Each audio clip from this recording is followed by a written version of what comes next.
We've chosen to do a little bit of different content again today. Something that's a little bit off the beaten path, but still exciting and keeps in line with some of the other stuff that we've been working on lately. And that is vintage car reviews.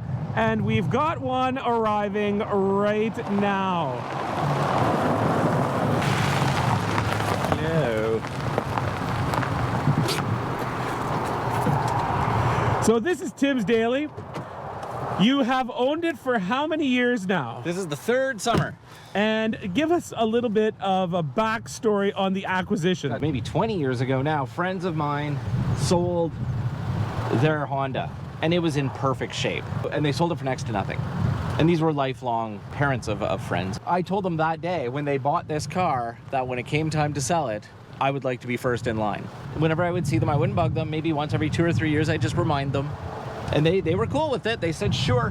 And then the day came where it was time to get rid of it. And they wanted, it's a 2005, they wanted $1,500 and it had 88,000 kilometers on it. So by the time I got it, the lady who was selling it to me, incredibly nice woman, had found things she didn't like wrong and had talked herself down to $900. So that's what we got it for. $900. 2005. It now has 90,000 kilometers on it. And yeah, it's my summer daily. I don't drive it in the winter anymore. It gets stored. And you know, the paint is messy. It's just the perfect ripping around car. And with the amount of kilometers you put on it in a season, how many tanks of gas do you go through? Last summer, I went through 2 tanks of gas. It cost me $100 to drive it. And that included some out-of-town trips and everything. Engine size in this? 1.7. This is a base model, which is another thing I kind of love about it. If you take a look at the interior here, you'll notice that the windows are still roll-up. It is a manual. It has 1 electric button, and it is for the locks. Where is that? Right there. That's your technology there. The only thing that's happened right now is the blower motor stopped working. So there's a resistor apparently, which we're off to Napa to pick up. I'll change that out tonight. It's like a $50 part. We'll see if that changes the blower issue. Still have a little bit of cleanup to do in the engine bay, but it's not bad. Look, this is some of the weirdness with the paint. It's got some weird crackly thing going on, but whatever. There she is ticking away. I did plugs and air filter and oil last year, and that was it. Oh, I have a power steering pump leak too, which I've got it fixed. Here those injectors go.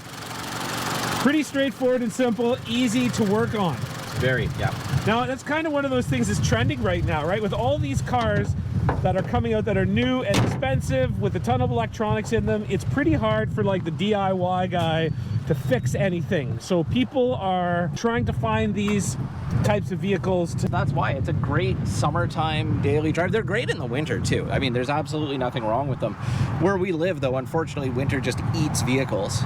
So that's why I would like to keep it around for as long as I can for summer driving. I mean, there's no reason I should ever have to get rid of this car. Mild maintenance, you know, I'll do another oil change next year. I'll eventually do the timing belt, probably brakes, you know, normal car things. That I don't know that if they've been done or not. So I'll just do them as I get money to do it. Now, any drawbacks that you can think of? Considering its application now, overall, like just from a usage perspective, oh no, anything like mileage is great, right? Like, you know, it's got enough power to pass a car on the highway. It's comfortable, like those types of things, right? There's no, I mean, for a car of this age, I think it's held up pretty well. But I don't even think they sell cars that were geared to this buyer before, or anymore. I mean, sorry. Like this was a base model.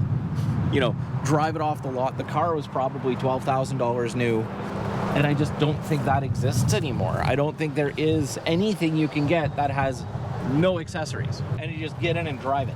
From an interior perspective, pretty straightforward, very interesting stereo system here.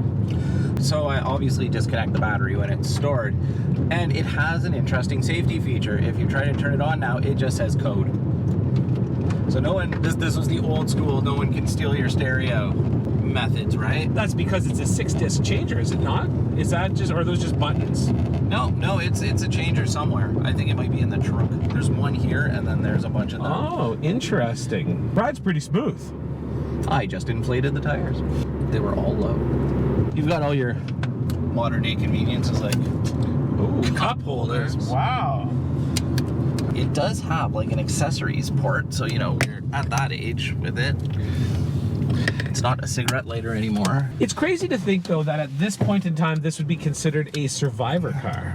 There's so few of them on the road now. Well, it's 20 years old now. I don't think I've seen another one in town that's in the same shape. There's a gray one, almost identical. When I was living out of town, I had a 91 Civic little hatchback.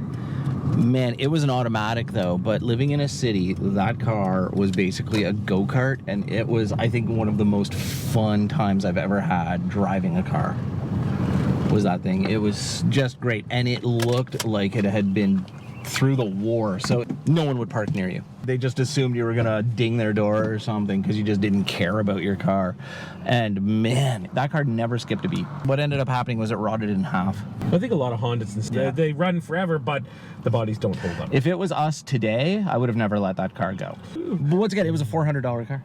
And I drove it back and forth to Ottawa for years, I think 3 years. Because there was the year I lived in Ottawa that I drove it back and forth. And then my girlfriend at the time stayed a year after me. And until she bought her own car, she drove it back and forth like every week. That car was awesome. I loved it. All right, let us go into our... We've reached our destination. Thanks for watching, folks. Hope you enjoyed this. It was just a fun video we figured we'd put together on... which was... Kids love it. Kids love this car. They do? Yeah, they think it's some big, fast sports car. It's hilarious. Well, there you go. Thanks for watching, folks. Hope you enjoyed it. Have a good one.